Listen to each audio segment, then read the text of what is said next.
you'll notice the first thing at the very top is what you do first, the vertical gauge. For each millimeter step of vertical measurement, we have a corresponding horizontal key. These keys, if you look across the top, the number at the very top is the vertical set. The next numbers going edge to edge or end to end, 1, 2, 3, and then drops down to 4, 5, 6, and 7.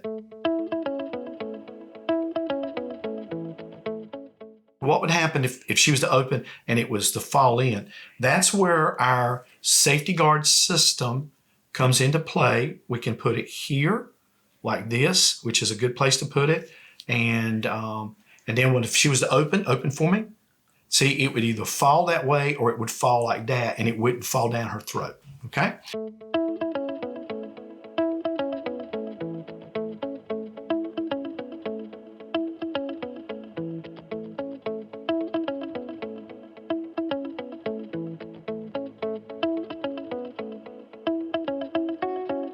Okay, grin for me. We're just going to be taking and measuring the distance from either the lingual side of number 8 or 9 versus 24 and 25. And when we look at that, we see that that is probably about 1 or 2 millimeters, okay?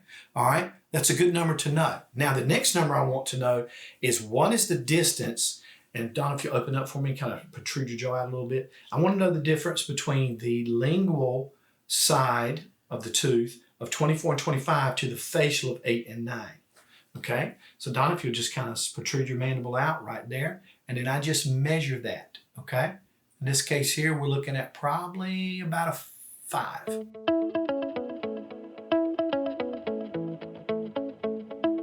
Okay, so our patient's laid back in a supine position, flat on her back. Now, very important to understand, we need it to be level with the floor. This is the nasal dilator. There's many other dilators on the market that you can use.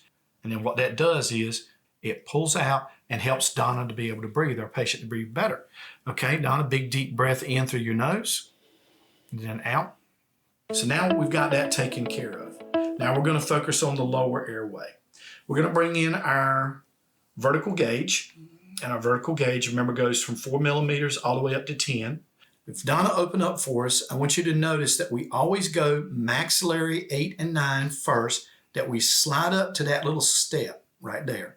And then I get her to protrude out her mandible or her jaw and then slide it down, and you see it falls right in the notch. Now here's one thing I want to bring your attention here is that you see how it's pulling back, okay? We don't want that. We want it to be straight vertical. We get right there and we ask Donna to make a snore noise. Okay, again. Okay, thank you. Open up. Now, some patients can't make a snore noise. What are we listening for? Air turbulence. Air turbulence. Now, what we're going to do is we're going to open up vertically 5 millimeters. So I go up to the next notch right there. Donna finds that little notch. There you go. All right, we see everything is level. Donna, give us that snore noise. Okay, wonderful. One more time. See how it starts to fade. So there's a difference. We can hear a difference that the snore noise or the vibration of any interference in her airway was less than it was at 4 millimeters. Now we're at 5 millimeters. Now we're going to go to 6 millimeters. Donna, if you will, close up on that.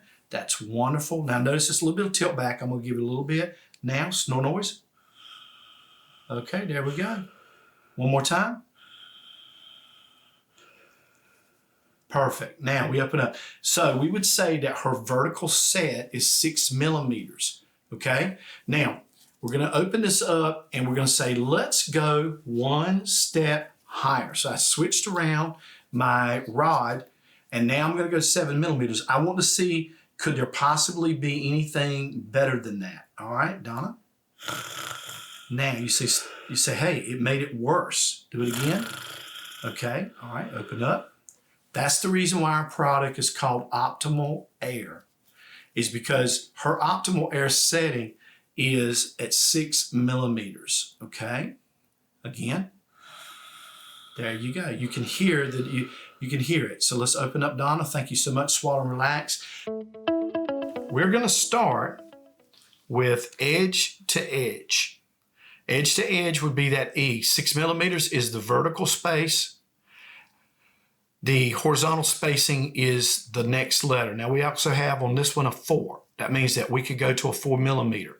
But we want to go edge to edge. The whole time we were using the vertical gauge, we were bringing her like this. Green for me. Okay. Now bring your teeth edge to edge. Well, that's exactly what we were doing. Now we want a snore noise. Okay. One more time. Okay. We hear just a little bit at the end, but that's okay. All right. All right. Now what we're going to do is we're going to go 1 more millimeter. We're going to go a little bit more to see if there's a difference in that sound. Or is the airway still open and patent?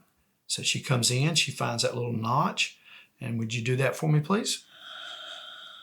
Okay, that sounds really good, doesn't it? Okay, no tail end noise at all. Okay, totally open. Open for me. Swallow and relax. So we would say that Donna would be a 6 millimeter vertical and 1 millimeter horizontal. And that way, that's where we would start her appliance at. Now that we have found our vertical and our horizontal set bite, we're going to scan our patient upper and lower arch. You want to set your patient up at 45-degree angle. Take the same horizontal key that we found to be the correct measurement, place it between 8 and 9, 24 and 25, and then we're going to do our circular motion or straight from molar to canine so that we can get the alignment of the bite. This is our therapeutic bite set. Wouldn't recommend using the safety rod. It gets in the way of the scanning wand or handle, but to use a piece of floss if you feel necessary.